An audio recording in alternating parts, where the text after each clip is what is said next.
सदाशिवसमारम्भां शङ्कराचार्यमध्यमाम् अस्मदाचार्यपर्यन्तां वन्दे गुरुपरम्पराम्। श्रुतिस्मृतिपुराणानाम् आलयं करुणालयं नमामि भगवत्पादं शङ्करं लोकशङ्करं।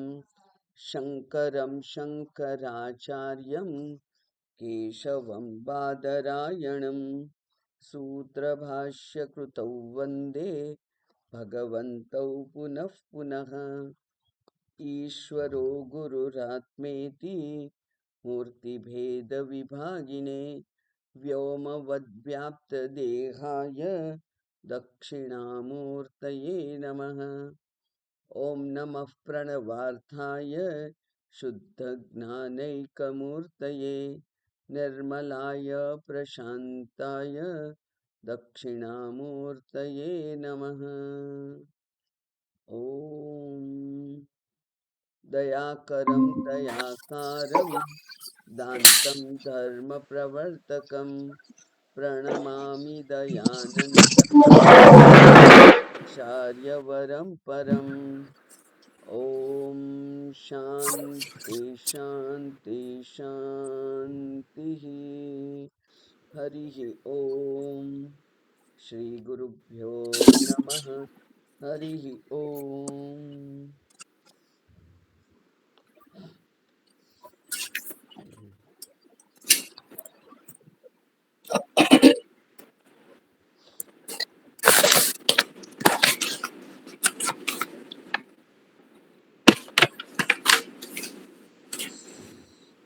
47મો શ્લોક ગઈકાલે કરેલો આપણે। सम्यक विज्ञानवान योगी स्वात्मन्येवाखिलं जगत् एकं च एकं च सर्वमात्मानं ईक्षते ज्ञानचक्षुषा सर्वम् आत्मानं एकम ईक्षते।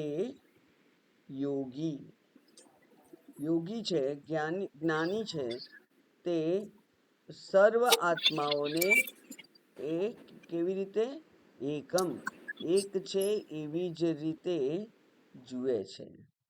એટલે કે સર્વમ ખલુ ઇદમ બ્રહ્મ આત્મા એવ ઇદમ જગત આત્મા એવ ઇદમ સર્વમ।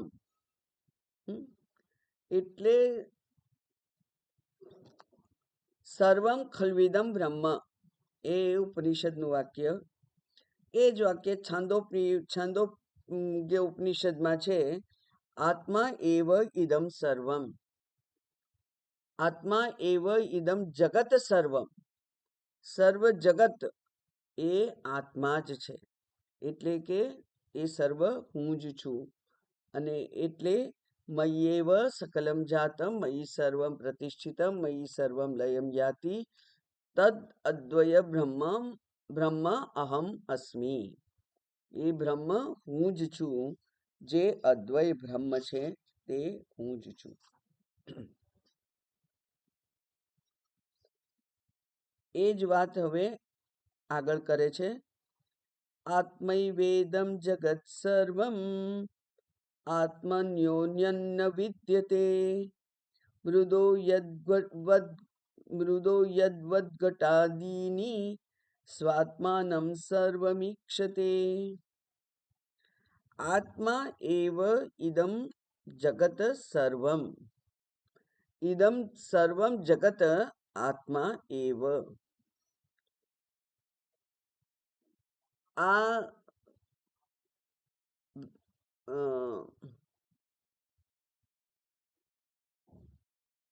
શંકરાચાર્યજી આ શંકરાચાર્યજીનું પ્રખ્યાત વાક્ય છે એ કે બ્રહ્મ સત્યમ જગન મિથ્યા જીવો બ્રહ્મૈવ ના પરઃ। બ્રહ્મ સત્ય કયું એટલે જગત મિથ્યા થઈ જ ગયું, પણ તો એ કહ્યું એટલે એક હકારાત્મક વિધાન કર્યું અને બીજું નકારાત્મક વિધાન કર્યું, માત્ર સ્પષ્ટતા માટે. બરાબર. એ શું કર્યું છે? બ્રહ્મ સત્યમ. હવે સત્ય તો એક જ છે, તો પછી જગન મિથ્યા કહેવાની જરૂર નહીં, પણ તે કહ્યું.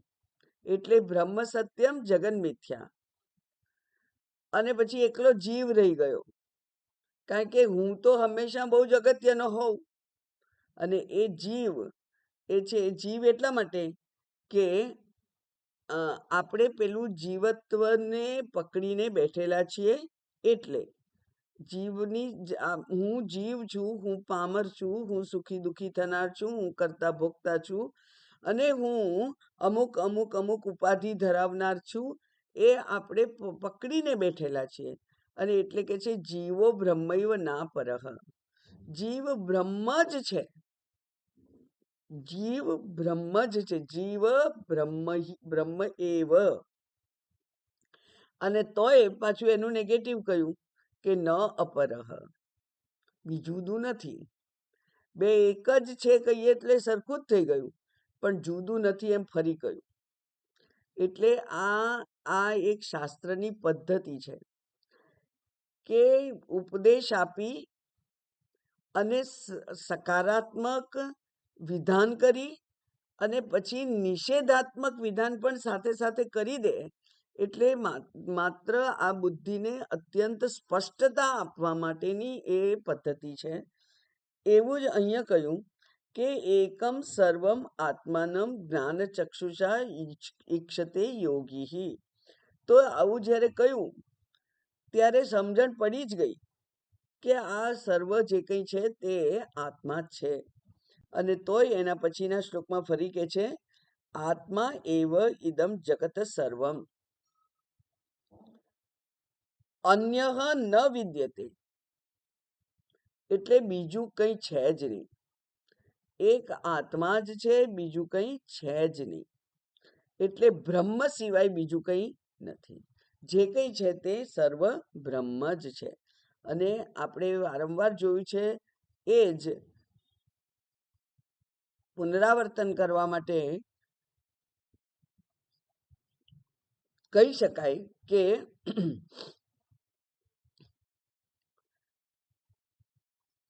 જડ ચેતનના જે વિભાગ પાડેલા છે એ પણ આપણે જ પાડેલા છે, આપણી સમજ માટે.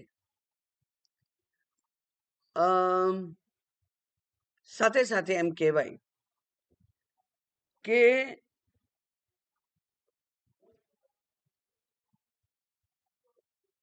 ઘટાકાશ અને મહાકાશ વિભાગ આપણે પાડેલા છે સમજ માટે.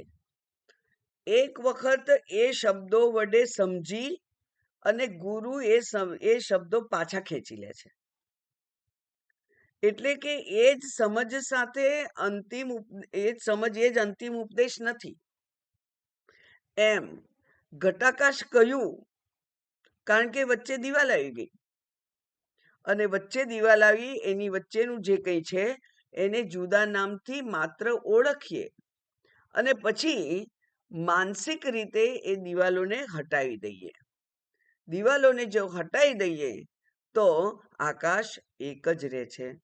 એમ આ જે નામરૂપ છે, આ ઉપાધિ છે, એ ઉપાધિને આપણે જો હટાવી દઈએ તો જીવાત્મા અને પરમાત્મા એમ બે વિભાગ રહેતા નથી.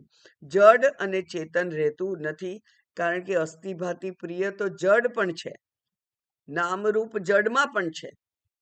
એટલે એ પણ રહેતું નથી. માત્ર સમજ પૂરતું જ એને બ્રહ્મ લક્ષણ અને જગત લક્ષણ કહ્યું, પણ અંતે તો સર્વ બ્રહ્મ જ છે. એમ નામરૂપ ચૈતન્ય વગર રહી શકતા નથી. જો જગત લક્ષણ હોય તો ચૈતન્ય વગર રહી શકવું જોઈએ, નથી રહી શકતું. નામરૂપ ચૈતન્ય વગર તો એનું ક્યાં અસ્તિત્વ છે? એટલે અસ્થિભાતિ પ્રિય તો નામરૂપની સાથે જોડાયેલું જ છે, અને અસ્થિભાતિ પ્રિયને વ્યક્ત થવા માટે નામરૂપની જરૂર છે. એટલે આ તો અન્યોન્ય સહાય છે. એના વગર આપણને બ્રહ્મના કે આત્મા ચૈતન્યના દર્શન કેવી રીતે થાય? એટલે હવે પછીના શ્લોકમાં કહ્યું કે આત્મા એવ ઇદમ સર્વમ, જેને કહેવાય બાધ સામાન્યાધિકરણમ. બાધ કર્યો. શેનો બાધ કર્યો? નામ રૂપનો બાધ કરીને, ઉપાધિનો બાધ કરી અને જે સામાન્ય લક્ષણ છે, જેને સ્વરૂપ લક્ષણ કહીએ છીએ, એ સ્વરૂપ લક્ષણ જો આપણે સમજીએ તો બધું એક જ છે. અસ્થિભાતિ પ્રિય કે સચ્ચિદ આનંદ, બેમાંથી જે કહીએ તે એ બ્રહ્મ એક જ છે. અને એટલે પછી કે છે અન્ય ન વિદ્યતે. હવે બીજું કંઈ છે જ નહીં, બ્રહ્મ સિવાય અન્ય કંઈ છે જ નહીં. જેવી રીતે પછી ઉદાહરણ છે મૃદો યદ્વત ઘટાદીની. યદ્વત ઘટાદી મૃદ એવ. તો મૃદ એટલે માટી, ઘડો એ માટી જ છે. અને દયાનંદ સ્વામીજી બહુ લંબાણપૂર્વક સમજાવે ઘડો હાથમાં લઈને કે આ ઘડાનું વજન શેનું વજન છે? માટીનું વજન છે. આ ઘડાનો આકાર શેનો આકાર છે? માટીનો આકાર છે. અંદર શું છે? માટી છે. બહાર શું છે? માટી છે. એના લક્ષણ શું છે? માટીના છે. એ ઠંડુ છે. આમ એને બરાબર અંદરથી બહારથી, જમણી બાજુથી ડાબી બાજુથી, ઉપરથી નીચેથી, બધેથી એ માટી જ છે. એ માટી જ છે. માટી અમુક આકારમાં છે એટલે એને અમુક નામ આપ્યું, બાકી છે ખરેખર માટી. એટલે મૃદો યદ્વત ઘટાદીની, ઘટ વગેરે માટી જ છે એમ કહીએ. એવી રીતે સ્વાત્માનમ સર્વમ ઈક્ષતે. સર્વમાં બધે જ્યાં જે કંઈ છે, જ્યાં અસ્તિત્વ છે ત્યાં હું જ છું. એટલે આ હુંનો જ વિસ્તાર કર્યો. માટે એમ કહ્યું કે હુંને તમે આ એક નાના એરિયામાં, આ એક નાના ઉપાધિમાં એને પકડી રાખો નહીં. આ તો એક ઉપાધિ છે, પણ એવી અનંત ઉપાધિઓ છે. અને અનંત ઉપાધિઓમાં એ પરમાત્મા વ્યક્ત થયો છે, એના દ્વારા એ વ્યક્ત થયો છે.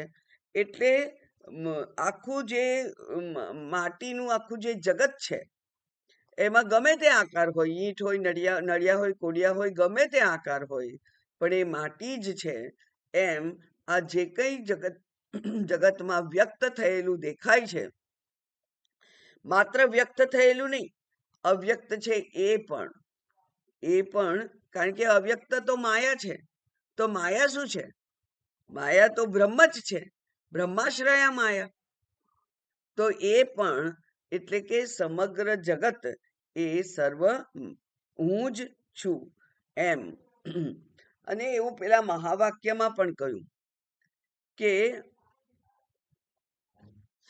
અહમ બ્રહ્મ અસ્મિ, તત્વમસી અહમ બ્રહ્મ અસ્મિ. હું બ્રહ્મ છું.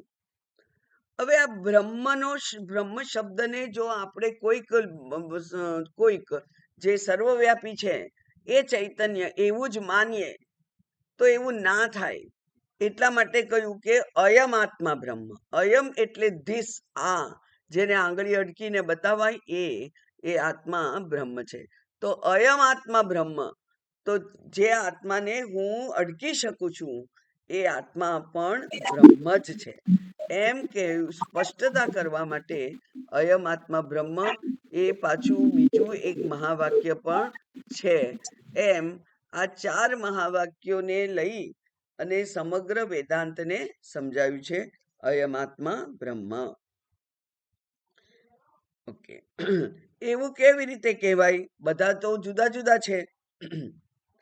તો એમ કહેવાય કે સૂર્યનું પ્રતિબિંબ, સૂર્યને આપણે જોવો છે. તો જે પ્રતિબિંબ છે એ પ્રતિબિંબ તો જેટલી ડોલ મૂકી હોય પાણી ભરીને એટલા પ્રતિબિંબ દેખાય. 10 મૂકી હોય તો 10 સૂર્ય દેખાય. 1000 મૂકી હોય તો 1000 સૂર્ય દેખાય. એમ આ જે પ્રતિબિંબો છે એની તો કોઈ ગણતરી હોય નહીં. એમ આ જે દેહ છે, જેમાં સૂક્ષ્મ શરીર છે, જેમાં અંતઃકરણ રૂપી અરીસો છે, એ અરીસાઓ તો અનેક હોય, પણ એ અનેક પ્રતિબિંબો પણ કોના પ્રતિબિંબ છે? એ જે બિંબ છે એના. એટલે કે બ્રહ્મના જ પ્રતિબિંબ છે. એ અનંત કોટી છે. અનંત કોટી જીવ એ આ બ્રહ્મના જ પ્રતિબિંબ છે. એટલે બિંબ એક જ છે, પ્રતિબિંબ અનેક હોઈ શકે.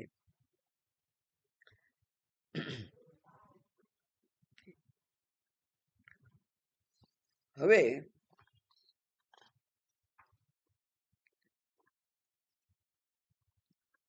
એને સમજવા માટે કાર્ય કારણથી જુદું હોઈ શકે નહીં, એ વેદાંતનો સિદ્ધાંત છે.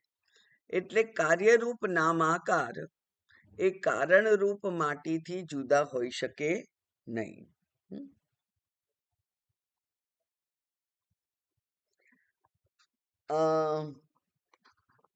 આગળ જ સમજાયેલું કે સચ્ચિદાનંદમ અનુસ્યુતે વિષ્ણુ પ્રકલ્પિતા વ્યક્તયો વિવિધા સર્વા હાટકે કટકા દિવત. સમુદ્રમાં તરંગો અનેક હોય છે, માટીના આકારો અનેક હોય છે, સુવર્ણના અલંકારો અનેક હોય છે, સૂર્યના પ્રતિબિંબો જેટલા પાત્રો હોય એટલા અનેક હોય છે. આમ અનેકતા એ એકતાને બાધિત કરનાર નથી. અનેકતા માત્ર દ્રશ્ય છે, અનેકતા માત્ર વ્યક્ત છે, પણ જે છે એ તો એકમાત્ર ચૈતન્ય જ છે. એવી જેની દ્રષ્ટિ છે એવા આ યોગીની એટલે કે જ્ઞાનીની વાત અહીંયા કરી. હવે આ જે જ્ઞાની છે એ જ્ઞાની કોણ છે? તો શંકરાચાર્યજીના શબ્દમાં કહીએ તો શુદ્ધ નિત્ય શુદ્ધ બુદ્ધ મુક્ત ચૈતન્ય આત્મા. નિત્ય શબ્દ બધાની સાથે લગાડવાનો. એટલે નિત્ય શુદ્ધ, નિત્ય બુદ્ધ, નિત્ય મુક્ત એ જે ચૈતન્ય આત્મા છે તે હું છું. એવી મુક્તિ છે. એ મુક્તિની વાત, જીવન મુક્તિની વાત હવે કરે છે. શબ્દ પણ પહેલો જે છે એ છે જીવન મુક્ત. 49મો શ્લોક. જીવન મુક્તસ્તુ તદ્વિદ્વાન પૂર્વોપાધિ ગુણાસ્ત્યજેત સચ્ચિદાનંદ રૂપત્વાદ ભવેદ ભ્રમર કીટવત. જીવન મુક્તસ્તુ તદ્વિદ્વાન. તદ્વિદ્વાન જીવન મુક્ત ભવેત છે. તદ્વિદ્વાન જીવન મુક્ત ભવેત. તુનો અર્થ થાય નિશ્ચયેન. અહીંયા તુનો અર્થ અહીંયા થાય ચોક્કસ. એટલે કે આ જે વાક્ય રચના બનાવી છે, આ જે વાક્ય વિધાન હું કરું છું એ વિધાન નિર્વિવાદ છે. એમાં કોઈ વિવાદ નથી. એમાં સર્વાનુમતિ છે. એમાં કોઈનો ઓપોઝિશન નથી. એટલા માટે કહ્યું કે આ જીવન મુક્ત કોણ છે? તો કે છે તદ વિદ્વાન. કયો વિદ્વાન? જે સ્વાત્માનમ સર્વમ ઈક્ષતે. ઉપરનું વાક્ય લઈએ, ઉપરના શ્લોકનું. તો શું વાક્ય છે? સ્વાત્માનમ સર્વમ ઈક્ષતે.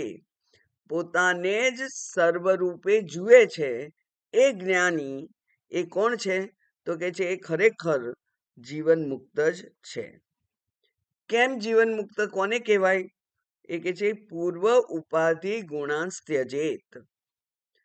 પોતે જે નામ આકાર સાથે તાદાત્મ્ય કરેલું અથવા તાદાત્મ્ય થઈ ગયેલું એનું એણે પોતાનામાંથી ત્યાગ કર્યો છે. એટલે ત્યાગ, મોટામાં મોટો ત્યાગ એક જ છે. જેવી રીતે પેલા બૃહસ્પતિ અને કચ્છ એ કહેલું, બરાબર ને? બૃહસ્પતિ અને કચ્છની વાત ખબર છે આપણને કે બૃહસ્પતિનો દીકરો કચ્છ, એને કહ્યું કે મારે આ બ્રહ્મ વિદ્યા પ્રાપ્ત કરવી છે. તો બૃહસ્પતિએ કહ્યું કે ત્યાગ, ત્યજ, એક જ વાક્ય, એક જ શબ્દ એ બોલે, ત્યજ. એને ઘરનો ત્યાગ કરી દીધો, વનમાં ગયો, ફરી ગયો 1 વર્ષ પછી, કે છે ત્યજ, એટલે એને ખાવાનો ત્યાગ કરી દીધો. પછી ફરી 1 વર્ષ પછી ગયો, ત્યજ. તો એને આ પેલા જે પાંદડા, સૂકા પાંદડા ખાતો હતો, એનો પણ ત્યાગ કરી દીધો. ફરી 1 વર્ષ પછી ગયો, એ કે છે ત્યજ, પાણીનો ત્યાગ કરી દીધો, જળ અન્નનો ત્યાગ કરી દીધો. છતાંય આ આત્મા, અહમ આત્મા, એ તો એને જ્ઞાન થયું નહીં. ફરી ગયો અને ત્યારે પિતાજીએ કહ્યું કે ત્યજ. એને થયું કે હવે શું બાકી રહ્યું છે? હવા લેવાનું બાકી રહ્યું છે. એને હવા લેવાનું બંધ કરી દીધું, તો એ ના થયું. અને છેલ્લે એને એમ થયું કે હવે શું કરું? એને એક ચિતા પોતે તૈયાર કરી, એને પ્રગટાઈ અને પોતે એમાં કૂદી પડવા ગયો કે હવે આ સ્થૂળ શરીર જે એક રહ્યું છે, એને પણ હું ત્યાગી દઉં તો મને જ્ઞાન થાય. અને ત્યારે બૃહસ્પતિજી આવ્યા અને પકડી લીધો એને, કે શું કરે છે તું? તો કે છે તમે ત્યજ કહો છો, બધું ત્યાગી દીધું, ઘર ત્યાગી દીધું, ખાવા પીવાનું, પાણી, બધું ત્યાગી દીધું. હવે કઈ ત્યાગવા માટે મારી પાસે કઈ છે નહીં. એટલે આ જે શરીર રહ્યું છે એને હું ત્યાગી દઉં છું. અને ત્યારે આપણને સમજાય કે શરીર ના હોય, શરીર માધ્યમ ખલુ ધર્મ સાધનમ. શરીર તો ધર્મને કે જ્ઞાનને મેળવવા માટેનું એક સાધન છે. એ સાધન કેવી રીતે છોડી દેવાય? એટલે એમ કહ્યું કે ના ના, એવું નહીં. તો પછી ત્યજ શું? તો કે છે યેન ત્યજસી તત્યજ. મેં ત્યજ્યું, મેં ત્યાગ કર્યો, મેં ત્યાગ કર્યો. આપણે કહીએ છીએ ને, આપણે સાધક છીએ એટલે આપણે કહીએ છીએ કે હું તો બધો ટાઈમ આ શ્રવણ મનનમાં જ વિતાવું. હું દરરોજ, પેલા ભક્ત એમ કે રોજ સવારને ભગવાનના મંગળાના દર્શન કર્યા પહેલા હું પાણી પણ ના પીવું. કોઈ ભક્ત એમ કે પરમાત્માની પૂજા કર્યા વગર તો મારો એક દિવસ ના જાય. એનાથી મોટો ભક્ત હોય તો એ કે પરમાત્માના નામ સ્મરણ વગર મારી એક ઘડી ના જાય. આ બધું કોણ કરે કે છે? આ બાકીના બધા ઓટલા પર બેસીને વાતો કરે છે, અને હું તો સ્વાધ્યાય કરું છું. આ જે હું છે એ જ મોટો છે, બહુ મોટો છે. અને ત્યાં એને કે છે યેન ત્યજસી તત્યજ. જે અહંકારથી તું એમ કે છે કે મેં ઘર છોડી દીધું, મેં અન્ન છોડી દીધું, મેં જળ છોડી દીધું, મેં છોડ્યું છે. આ મેં છે એને તું છોડ. એટલે એ છોડવાનું જ્યારે કહ્યું ત્યારે કચ્છને સમજાયું કે આ છોડવાનું શું છે? બીજું કશું છોડવાનું નથી. અને એટલે વેદાંતના ગુરુ તો કાયમ કહેતા જ હોય છે કે કઈ છોડવાનું નથી, પણ મનમાંથી બધું છોડી દો. બહારથી છૂટે કે ના છૂટે, મનમાંથી છોડી દો. એટલે એના માટેની આસક્તિ છૂટી જાય, એના સાથેનું તાદાત્મ્ય છૂટી જાય. તો તાદાત્મ્યને છોડવાનું છે, બીજા કઈને છોડવાનું નથી. કારણ કે જ્યાં સુધી પ્રારબ્ધને સોંપેલું આ શરીર, પ્રારબ્ધ હોય ત્યાં સુધી તો રહેવાનું જ છે. અને પ્રારબ્ધ હોય ત્યાં સુધી જો શરીર રહે તો એ શરીરને અન્ન, જળ, હવા, પાણી, નિદ્રા, પ્રવૃત્તિ બધું જોઈશે. એ બધું જ કરવું પડશે. એટલે એ છોડવાનું નથી, પણ આ હું આટલો જ, આ ચાર હાથનો હું, એ જ સર્વસ્વ, અને હું કહું એમ જ થાય, મારું કયું જ માનવું જોઈએ લોકોએ, મને જ્ઞાન છે એમ જે કહે છે એ હુંને છોડવાનો છે. અને એટલે અહીંયા કહ્યું કે પૂર્વ ઉપાધિ, માત્ર ઉપાધિ ના કહ્યું,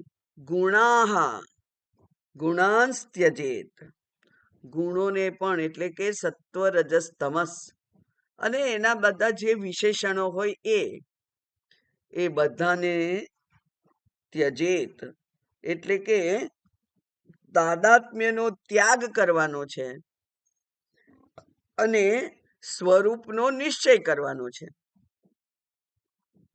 બરાબર? એટલે સચ્ચિદાનંદ સ્વરૂપનો નિશ્ચય કરવાનો છે અને આ ઉપાધિ ગુણનો ત્યાગ કરવાનો છે. તે સચ્ચિદાનંદ રૂપત્વાત, પોતે કેવો છે? સચ્ચિદાનંદ રૂપ છે જ. રૂપત્વાત એટલે સચ્ચિદાનંદ રૂપ તો એ છે જ. આપણે ક્યાંયથી આત્માને લાવવાનો નથી.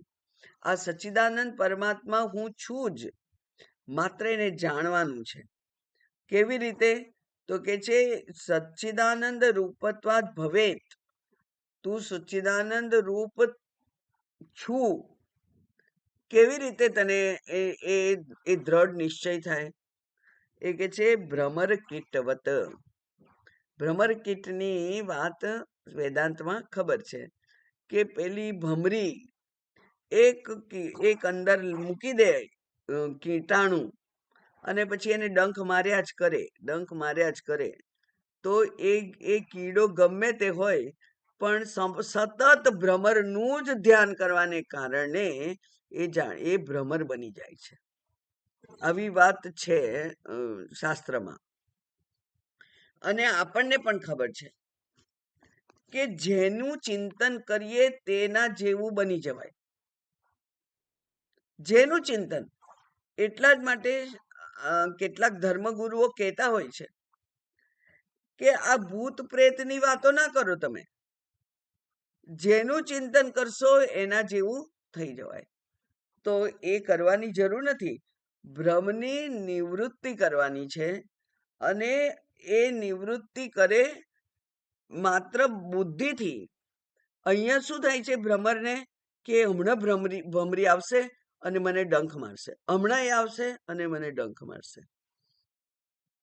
ભાગવતમાં ભગવાને કહ્યું કે પેલા કંસને સતત કૃષ્ણ જ યાદ આવતો હતો, અને એમાં જ્યારે એ મથુરા આવ્યા ત્યાર પછી તો એને થાય કે અહીંયાથી કૃષ્ણ આવ્યો કે અહીંયાથી આવ્યો, ગદા લઈને આવ્યો કે તલવાર લઈને આવ્યો. એ સતત કૃષ્ણનું જ ધ્યાન કરતા હતા. એવું પેલો શિશુપાલ, એક કૃષ્ણની નિંદા કરવા માટે એને 99 શબ્દો મળ્યા. શબ્દોની એ ખોટ ના થઈ એને. 99 શબ્દ એને મળ્યા. કોના માટે? કૃષ્ણ માટે, કૃષ્ણની નિંદા કરવા માટે. તો નિંદા કરે, ચોર કે એટલે ચોર રૂપે એના મનમાં કોણ આવે? કૃષ્ણ. ડાકુ કે એના મનમાં કોણ આવે? કૃષ્ણ. ભૂત કે એના મનમાં કૃષ્ણ. જે શબ્દ બોલે તે શબ્દમાં એ ગુણ ધરાવતો કૃષ્ણ જ એના બુદ્ધિમાં આવે, અને એટલે એનો પણ ભગવાને ઉદ્ધાર કર્યો, કંસનો પણ ઉદ્ધાર કર્યો. એમ આ ભ્રમર કીટ ન્યાય છે. એ ભ્રમર કીટ ન્યાય પ્રમાણે ભમરીની બીકથી એ ભમરી આવી એમ કરતા કરતા પોતે ભમરી બની ગયો. એવી રીતે અહમ બ્રહ્મ અહમ બ્રહ્મ અહમ બ્રહ્મ અહમ બ્રહ્મ કરતા કરતા આપણે બ્રહ્મ ક્યારે નિશ્ચય કરી લઈએ કઈ કહેવાય નહીં. એટલે એ જ કરવાનું છે. માત્ર ઉપાધિથી બધું કામ કરવાનું, કે ઉપાધિથી કર્તવ્ય કર્મ કરતા રહેવાનું. યુદ્ધસ્વ, ભગવાને વારંવાર અર્જુનને કહ્યું કે તું યુદ્ધ પણ કર, પણ એટલે યુદ્ધ એટલે કર્તવ્ય કર્મ કર, પણ સાથે સાથે અહમ બ્રહ્મ, અહમ બ્રહ્મ, અહમ બ્રહ્મ. જ્યારે જ્યારે અપૂર્ણતાની નો અનુભવ થાય, વિચાર આવે, ત્યારે અહમ પૂર્ણ બ્રહ્મ. જ્યારે જ્યારે સગા સંબંધીનો વિચાર આવે, ત્યારે અહમ અસંગ બ્રહ્મ. જ્યારે જ્યારે મૃત્યુનો વિચાર આવે, ત્યારે હું અજર અમર સચ્ચિદાનંદ બ્રહ્મ. એમ જ્યારે કહીએ, ત્યારે આપણા જેને કહેવાય ઉપાધિના નેગેટિવ જીવત્વના જેટલા વિચારો આવે, એ વિચારોને આપણે બ્રહ્મત્વના વિચારથી ઢાંકી દેવાના છે.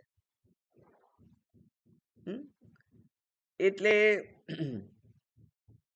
એક સંતનું કંઈક હતું કદાચ ક્યાંક, એ કે છે ચાલ રામ હવે ઉઠ, હવે જા સ્નાન કરવા. એટલે જાય ગંગાજીમાં. એ રામ ઉઠ હવે ભોજન કરવા જા. એટલે રામ ભોજન કરવા જાય. તો પોતાને રામ કે એ રામ. તો એ રામ કોણ છે?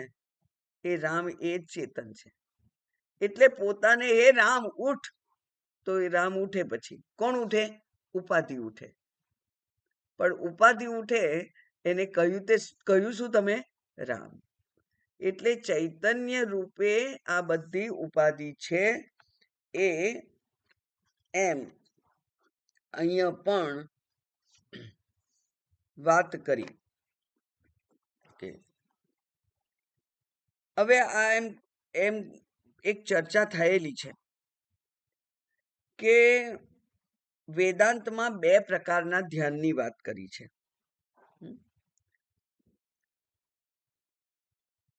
વેદાંતમાં 2 પ્રકારના ધ્યાનની વાત કરી છે. એકને કહેવાય છે અધ્યારોપ અને બીજાને કહેવાય છે અધ્યાસ. એક અધ્યારોપ છે જે જાણી જોઈને કરીએ છીએ આપણે.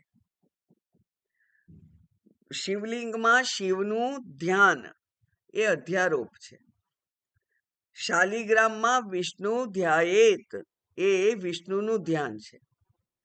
સામે છે શાલિગ્રામ, પણ એને આપણે કહીએ છીએ વિષ્ણુ. અને પછી એનું ધ્યાન કરી, એની પૂજા અર્ચના સેવા જે કંઈ કરવાનું છે એ કરીએ, તો એક પથ્થરના ટુકડા ઉપર આપણે પરમાત્માનું, આપણા ઈષ્ટદેવનું અધ્યારોપ કર્યો છે.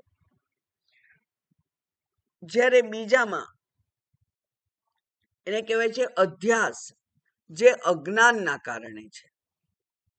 અધ્યાસ એ અજ્ઞાનના કારણે છે. કારણ કે અજ્ઞાન છે. શેનું અજ્ઞાન છે? સ્વરૂપનું અજ્ઞાન છે.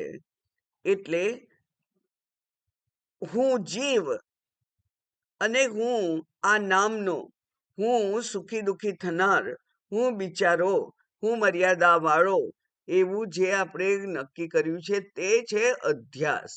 એટલે અધ્યાસ અજ્ઞાનનું પરિણામ છે. અજ્ઞાન ક્યાંથી આવ્યું? અનાદિ છે. અજ્ઞાન અનાદિ છે. એ અનાદિકાળથી હું આ નામ રૂપ ધારી મર્યાદિત એવું શરીર છું અને શરીરની લાક્ષણિકતાઓથી હું પીડાઉં છું. જેમ કે કોઈકની આંખ નબળી હોય, કોઈકને કાન ના હોય એટલે કે શ્રવણ શક્તિ ના હોય, કોઈકનો પગ વાંકો પડતો હોય, લંગડો હોય, લૂલો હોય. આ બધી જે શરીરની મર્યાદાઓ છે, એ શરીરની મર્યાદાઓ મારી મર્યાદાઓ છે એમ જાણી અને જે દુઃખી થતો હોય એ શું છે? હું એ છું એવું માને. પણ આંધળો વ્યક્તિ પણ, સુરદાસજી પણ, આંધળા વ્યક્તિ પણ હું જ્ઞાની છું, હું પૂર્ણ છું એમ કહે છે કે નહીં? હું જ્ઞાની છું, હું પૂર્ણ છું એમ કહે છે. કારણ કે એને આ જે ચક્ષુરેન્દ્રિયની મર્યાદા છે એનાથી એ પીડિત નથી. એનો સ્વીકાર છે કે એ તો ઉપાધિની મર્યાદા છે, એ મારી મર્યાદા નથી. એટલે હું અને ઉપાધિ એ બેને છૂટું પાડતા વિવેક આવડે. એ બે ફિઝિકલી છૂટું ના પડી શકે, પણ એ ઉપાધિની વિશેષતા અથવા મર્યાદા બહુ સુંદર જે છે એને અભિમાન કરવાની જરૂર નથી. એને કહેવાનું હોય શરીર સુંદર છે, શરીર આકર્ષક છે, આંખો સુંદર છે, અવાજ સુંદર છે, મધુર છે. એ શરીરના લાક્ષણિકતાઓ છે, મર્યાદાઓ છે. ના એનો અહંકાર હોય કે ના એના માટે ગ્લાનિ હોય. એવો જે છે તે ઉપાધિને આ હુંથી જુદું જાણી શકે છે. આ જે અધ્યારોપ છે અથવા અધ્યાસ છે, અધ્યાસનું નિવર્તન કરવાનું છે, અધ્યાસ દૂર કરવાનો. કેવી રીતે? શાસ્ત્રની મદદથી, શાસ્ત્રના શબ્દોને સમજી અને આ અધ્યાસ ઉપર આપણે વિજય મેળવવાનો, અને પછી એના ઉપર અધ્યારોપ કરવાનો છે. જેવી રીતે શાલિગ્રામની પૂજા કરતા આપણને કોઈ તકલીફ નથી પડતી. આ ભગવાન નથી, પથ્થરો છે, એવું કદી નથી થતું. એમ આ ઉપાધિ ઉપર બ્રહ્મત્વનો આરોપ કરવાનો છે, અને એ આરોપ કરી અને આ બ્રહ્મત્વને પ્રાપ્ત કરવાનું. કેવી રીતે? ભ્રમર કીટવત.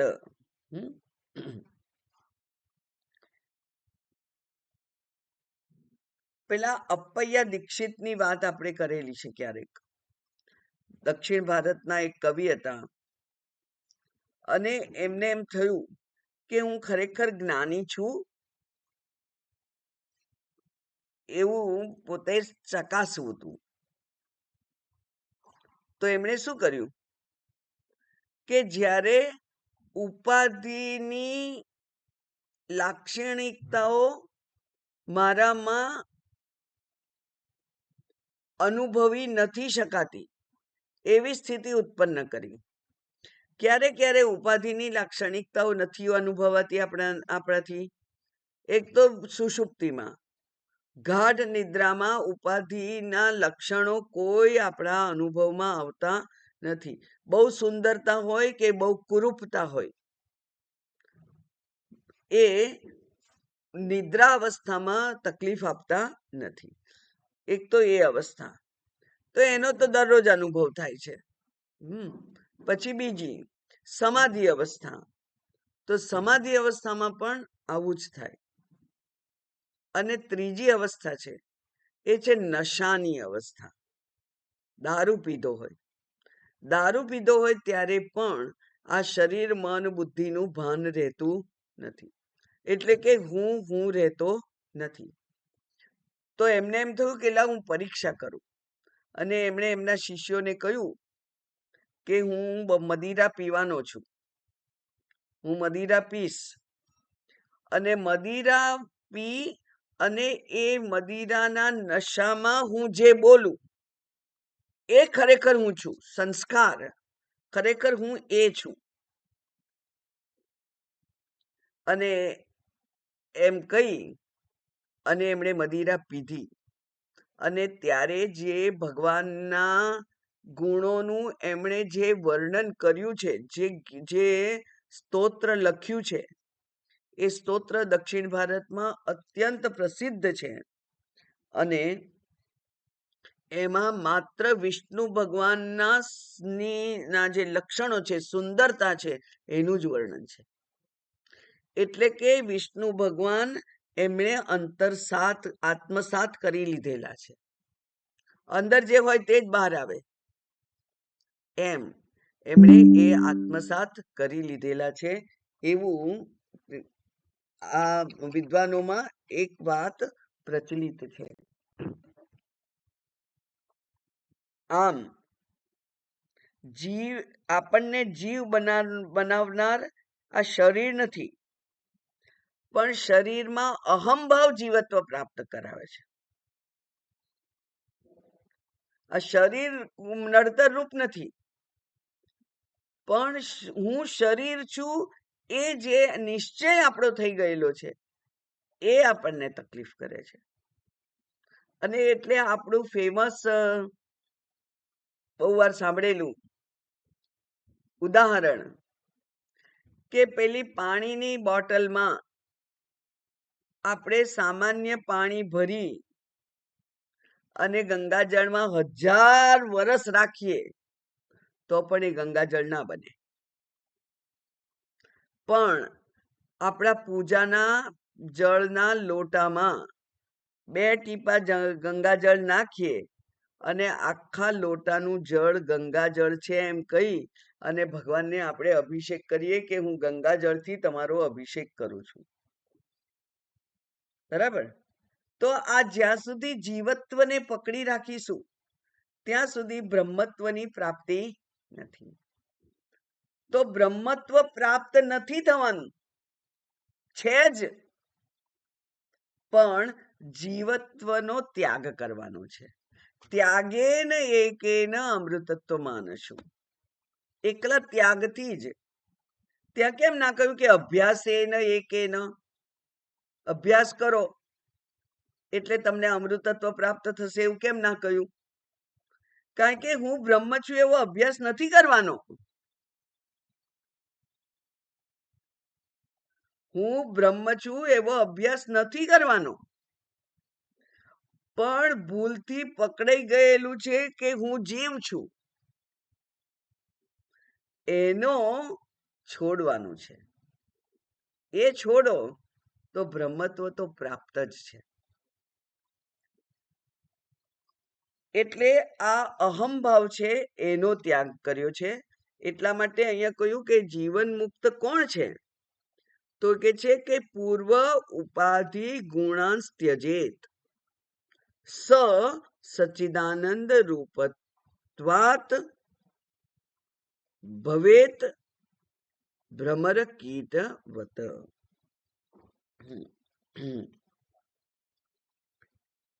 ત્યાર પછી નો શ્લોક છે એ જીવન મુક્ત જે છે એની સ્થિતિ કેવી હોય એનું વર્ણન છે.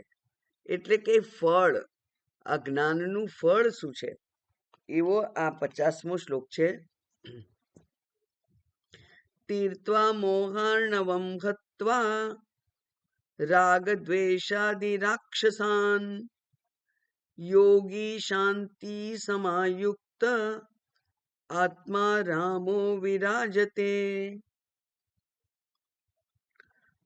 મોહાર્ણવમ તીર્ત્વા, તરી જઈને,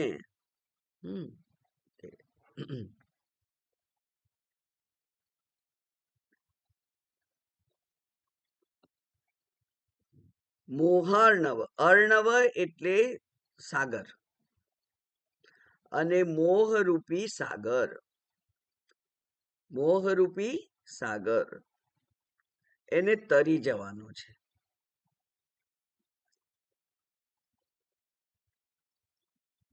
સાગર એટલા માટે કે છે કે અનંત જળ રાશિ છે જેનો સામો કિનારો નથી દેખાતો. આ તો બહુ બધા હવે નકશા આપણને મળી ગયા છે એટલે આપણને સામો કિનારો દેખાય છે, પણ નદીનો સામો કિનારો દેખાઈ શકે પણ સાગરનો સામો કિનારો નથી દેખાતો. એટલે આ જે સંસાર છે એ કેવો છે તો કે જે સંસાર સાગર, અને એ સંસાર મોહથી ભરેલો છે. અજ્ઞાન અનંતકાળથી છે. અનંતકાળથી છે કે નહીં? અનંતકાળ એટલે ક્યારે શરૂ થયું? જ્યારે અનાદિકાળથી આ જીવ જ્યારે અસ્તિત્વમાં આવ્યો. હવે આ જે સૃષ્ટિ છે એના પહેલાની સૃષ્ટિમાં આ જીવ હશે, એના પહેલાની સૃષ્ટિમાં આ જીવ હશે. તો એ તો અનાદિ છે અને એટલે અજ્ઞાન પણ અનાદિ છે. અનાદિકાળથી હું એક પછી એક શરીર ગ્રહણ કરતો કરતો કરતો આ શરીર સુધી પહોંચ્યો છું. અનંત સૃષ્ટિઓ મેં જોઈ હશે. આ સૃષ્ટિમાં પણ સતયુગથી માંડીને કળિયુગ સુધીના બધા જ યુગ મેં જોયા છે. કોઈક ને કોઈક શરીરમાં એમાં હું હતો.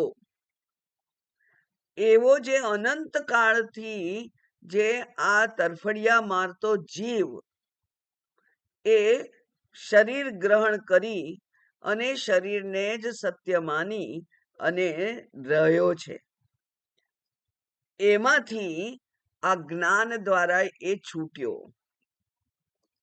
બરાબર. અજ્ઞાન અનંત, અજ્ઞાનના કાર્યો અનંત. પણ એ બધા કાર્યો નું શું થયું? જ્ઞાનાગ્નિ સર્વ કર્માણી ભસ્મસાત કુરુતે. એટલે જ્ઞાનાગ્નિથી બધા જ આપણા કર્મો બળી ગયા. એટલે હવે શરીર ધારણ કરવાનું નથી એવું એને ખબર પડી.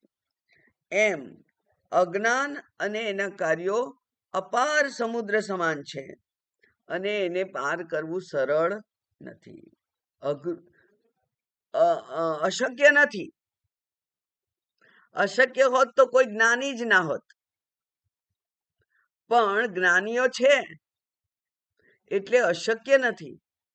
પણ એ કેવું છે? અત્યંત કઠિન છે.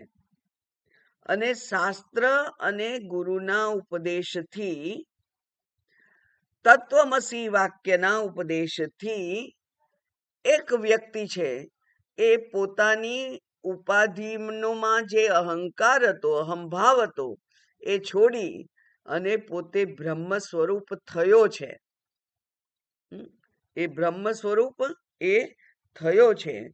એ ખબર છે. એટલે એમ કહેવાય કે જ્ઞાનેન એકેન અમૃતત્વ માનશું. આ અમરતા ક્યારે પ્રાપ્ત થાય? માત્ર જ્ઞાનથી પ્રાપ્ત થાય. એ જ્ઞાન કેવું છે? તો કે છે તીર્થવા મોહાર્ણવમ.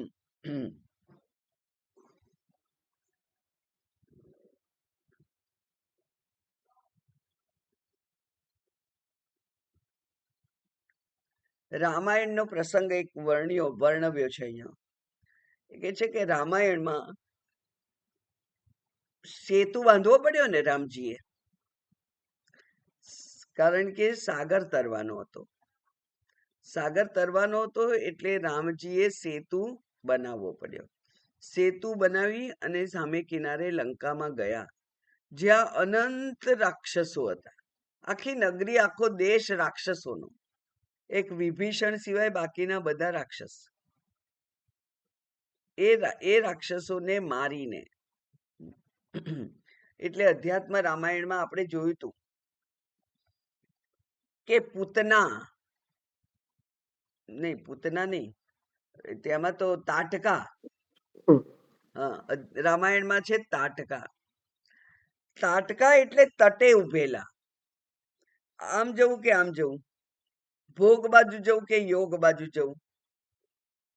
આ દુનિયામાં જે વિષયાનંદ છે એ વિષયાનંદમાં રહું કે વિષયાનંદનો ત્યાગ કરી અને આત્માનંદને પ્રાપ્ત કરવા પ્રયત્ન કરું.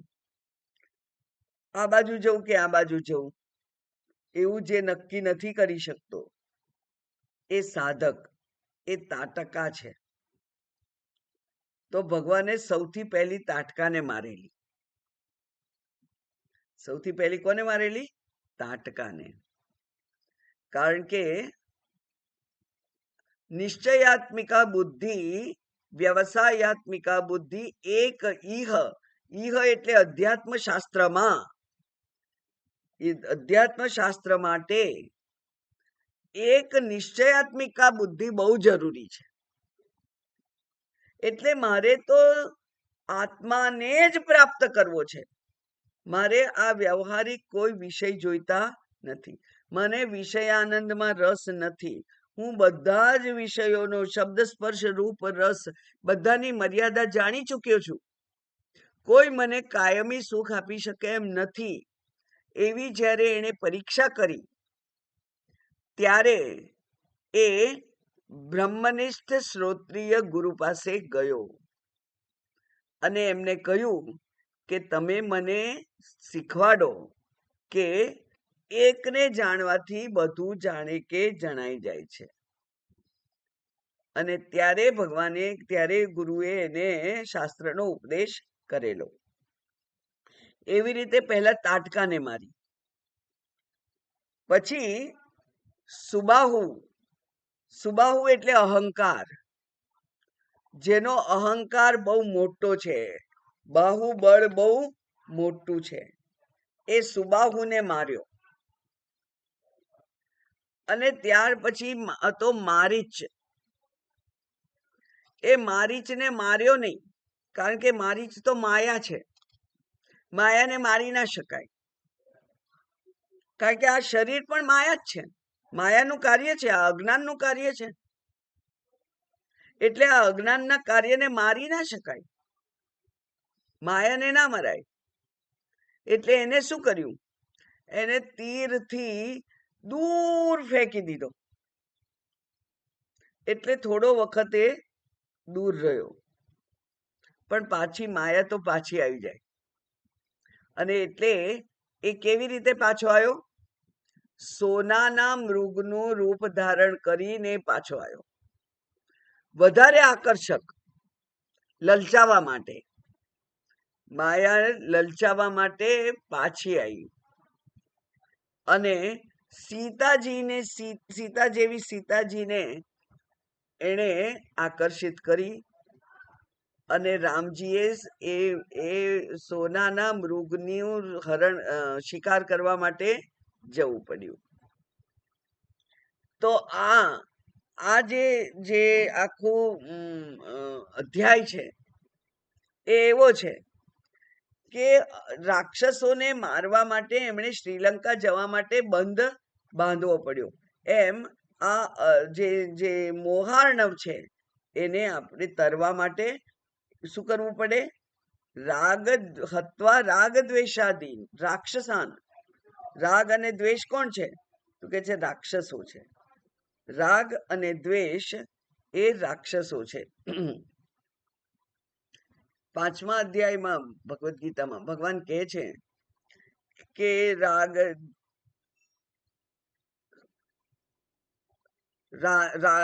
દ્વેષ રજોગુણ સમુત્પન્ના રાગ દ્વેષ એ કોણ છે? તો કે છે કે એ મહા રીપુ, મોટા રીપુ છે, મોટા આપણા દુશ્મનો છે. મહાશના મહાપાપમાં બહુ ખાય છે, કારણ કે ઈચ્છાઓ કેટલી છે? અનંત ઈચ્છાઓ છે. એ અનંત ઈચ્છાઓને પૂરી કરવા માટે અનંત વિષયોના ભોગ કરવા પડે છે. મહાશના મહાપાપમાં, અને બહુ પાપી છે. એવા જે રાગ દ્વેષો છે એને તું કેવા જાણ? તો કે છે એ તો મહારીપો, મોટા દુશ્મન છે. આમ રાગ દ્વેષાદી રાક્ષસાન હત્વા, રાગ અને દ્વેષ રૂપી રાક્ષસોને હણી અને આ મોહાર્ણવને તરી અને પછી આ યોગી શું કરે? શાંતિ સમાયુક્ત, એ શાંતિને પ્રાપ્ત થાય, શાંતિ એને મળે. યુક્ત એટલે જોડાવું, પોતાના શાંત સ્વરૂપ સાથે એનું જોડાણ થાય. અને આત્મારામો વિરાજતે, અને આત્મા છે એ પછી પ્રકાશિત થાય, પ્રકાશિત રહે. કારણ કે આ તો વચમાં રાગ દ્વેષનો પડદો હતો. રાગ દ્વેષનો પડદો હટી જાય તો પછી આત્મા પ્રકાશતે વિરાજતે.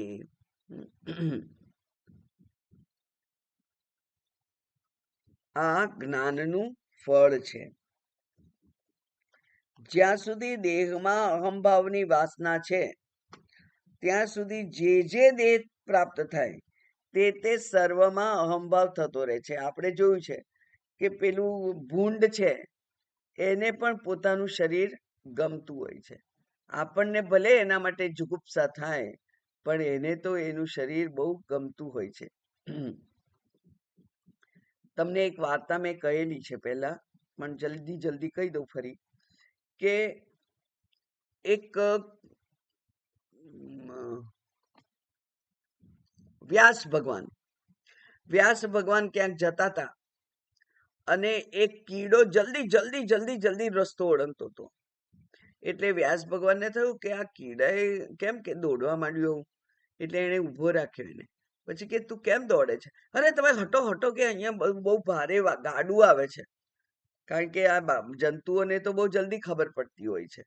એટલે કે છે કે આ બહુ ભારે ગાડું આવે છે, તમે હટો, હું નહીં તો હું વટાઈ જઈશ. તો વ્યાસ ભગવાને એને કહ્યું, એને ચેતના જગાડવા માટે એને કહ્યું કે આમે આ કેવું ગંદુ તારું શરીર છે કીડાનું, જતું હોય તો જતું રહે. ના ના કે ખસો ખસો, કોઈ ગમે તેવું ગંદુ શરીર હોય એને મરવું નથી, આપણને જુગુપ્સા થાય એના માટે, પણ એને તો એનું શરીર વહાલું જ છે.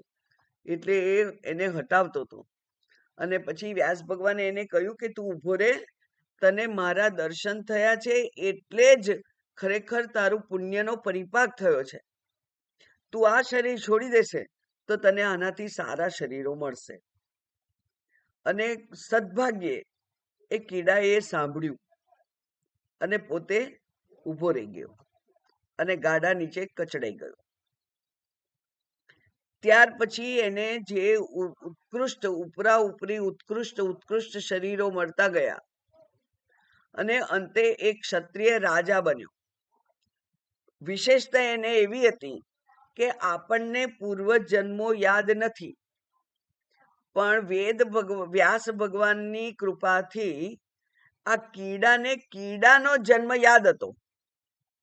પોતે કીડો હતો એવું જન્મ એને યાદ હતો. એટલે એને થયું કે કીડામાંથી હું આવો થયો છું, એમાંથી મનુષ્ય થયો, એમાંથી રાજા થયો છું. પણ તોય એ જમાનામાં તો જ્ઞાન માત્ર બ્રાહ્મણોને મળતું, અને એટલે એને એમ થયું કે મારે બ્રાહ્મણ શરીર જોઈએ છે. અને રાજાનું મૃત્યુ થયું ત્યાર પછી એને બ્રાહ્મણ શરીર પ્રાપ્ત થયું. અને એ બ્રાહ્મણ શરીરમાં એ ગુરુ પાસે ગયો અને અધ્યાત્મ વિદ્યા બ્રહ્મ વિદ્યાની પ્રાપ્તિ કરી અને મુક્ત થયો. એટલે એ કીડાનું શરીર હતું એ પણ એને કેટલું વહાલું હતું કે એ છોડવું નહોતું. પેલા ભૂંડ પકડવા વાળા આવે છે તો પેલા બિચારા કેવા દોડતા હોય છે. કેમ દોડે છે? પોતાનું શરીર બચાવવા માટે, જીવ બચાવવા માટે. તો આપણને એમ થાય ગંદુ શરીર છે, જતું રહે સારું. ના ના, એવું નહીં. દરેક જીવને પોતાનું શરીર જેવું હોય એવું અત્યંત પ્રિય હોય છે. એમાં જ એની આત્મભાવના હોય છે, અહમભાવ હોય છે. અને આવું અનંત કાળથી ચાલે છે. માત્ર મનુષ્ય શરીરમાં વિશેષ બુદ્ધિથી જો એને ગુરુનું સાનિધ્ય પ્રાપ્ત થાય અને એને શાસ્ત્રનો સમાગમ થાય અને એ સમજે કે અહમ બ્રહ્મ અસ્મિ, હું જ બ્રહ્મ જ છું, તો આ જે જીવ ભાવ છે એ જીવ ભાવ ક્ષીણ થઈ જાય. જ્યાં સુધી શરીર છે ત્યાં સુધી રહેવાનો છે ભાવ, પણ એ ક્ષીણ થઈ જાય અને બ્રહ્મ ભાવ એ મુખ્ય થાય. અને પછી પ્રારબ્ધ જ્યારે પૂરું થઈ જાય ત્યારે આ શરીર પણ જ્યારે જતું રહે ત્યારે માત્ર બ્રહ્મ ભાવ રહે છે, માત્ર બ્રહ્મ રહે છે. અને એ બ્રહ્મ, એને તો કોઈ મર્યાદા નથી, એ તો સચ્ચિદાનંદ સ્વરૂપ છે. એટલે આ જે જીવત્વને આપણે પકડી રાખેલું છે, આપણે જીવત્વને માટે અરજી નહોતી કરેલી, એ તો અજ્ઞાનથી પ્રાપ્ત થયેલું છે. અત્યાર સુધીના અનંત કાળમાં આપણી બુદ્ધિએ ક્યારેય એવું વિચાર્યું નહીં હોય કે લાવ હું જ્ઞાન પ્રાપ્ત કરું અને મુક્ત થઈ જાઉં. એવું આ અનંત કાળથી નહીં થયું હોય. પણ હવે જ્યારે આ શરીરમાં એવું થયું છે, આંખ ખુલી છે, તો એ આંખને બરાબર ખોલી અને આ જે તત્વ છે એને આત્મસાત કરીએ. તત્વ છે જ, તો છોડવાનું છે શું? માત્ર જીવ ભાવ. જીવ ભાવ છોડવાનો છે. જેમ રામજીએ રાવણને સમગ્ર વંશ નાશ કરી દીધો. બરાબર, રામજીએ શું કર્યું? એના આખા વંશને જ નાશ કરી દીધો. એટલે ફરી રાક્ષસ ઊભો જ ના થાય, બીજો રાક્ષસ ઊભો જ ના થાય. એના પુત્રો, પૌત્રો, પ્રપૌત્રો બધાને મારી નાખ્યા. રાક્ષસ સેના આખી મારી નાખી અને આખી લંકા હનુમાનજી દ્વારા ભસ્મીભૂત કરી દીધી. એ લંકા ઉપર રાજ્ય કરવા માટે રાવણ જેવા મહાત્માને મૂકી દીધા. હવે આપણને એમ થાય કે વિભીષણ કોના ઉપર રાજ કરશે? કોઈ રાક્ષસ તો રહ્યો નથી. પણ રાક્ષસો જ્યારે મરી જાય છે ને, એમનો નાશ થાય ને, ત્યારે સજ્જનો એ જાગી જાય છે. હશે જ, ત્યાંય સજ્જનો હશે, પણ અત્યાર સુધી દબાઈ ગયેલા હશે. અત્યાર સુધી એ ઉપર આવેલા નહીં હોય, ક્યાંક ક્યાંક છુપાઈને રહેતા હશે. એ જે સજ્જનો છે એના ઉપર રાજ્ય કરવા માટે વિભીષણ જેવા મહાત્માને એમણે મૂક્યા. એટલે આ જ્ઞાનથી જ અહંકાર વગેરેનો નાશ થાય છે. રાવણ 10 માથાવાળો હતો, એવું આપણો અહંકાર પણ કેવો છે? અનંત માથાવાળો છે. અહંકાર આપણો અનંત માથાવાળો છે. એક જગ્યાએ આપણે એને કરવા પ્રયત્ન કરીએ તો બીજી જગ્યાએ ઊભો થઈ જ જાય છે. અહમ બુદ્ધિ એટલી બધી સ્ટ્રોંગ છે કે એ કોઈક ને કોઈક જગ્યાએ ઊભી થઈ જાય છે. એને વારાફરતી મારવી પડે. અને એટલે વિભીષણે બતાવ્યું કે એની નાભીમાં અમૃત છે. એ નાભીના અમૃતને તમે સૂકવી નાખો તો આપણી પણ જે પેલી નાળ હતી એમાંથી પોષણ મળતું હતું. તો એ નાભીને છેદી ત્યારે અમૃત તત્વનો સુકાઈ ગયું, નાશ થયો. અને ત્યારે પછી આ માથાઓ પાછા ઊભા થતા અટકી ગયા. એમ આપણે પણ એ અમૃત તત્વને જગાડવું પડે. એ અમૃત તત્વને જગાડીએ ત્યાર પછી આ જે વિષયોનું જે વિષ છે, એ વિષયોનું વિષ છે એ નાબૂદ થાય. એમ અહીંયા જીવન મુક્ત ને જે જ્ઞાનનું ફળ મળે છે એની 50મા શ્લોકમાં વાત કરી. આગળ આપણે આવતીકાલે જોઈશું. ઓમ પૂર્ણમદ પૂર્ણમિદમ પૂર્ણાત પૂર્ણમુદચ્યતે પૂર્ણસ્ય પૂર્ણમાદાય પૂર્ણમેવાવશિષ્યતે. ઓમ શાંતિ શાંતિ શાંતિ. હરિ ઓમ. શ્રી ગુરુભ્યો નમઃ. હરિ ઓમ.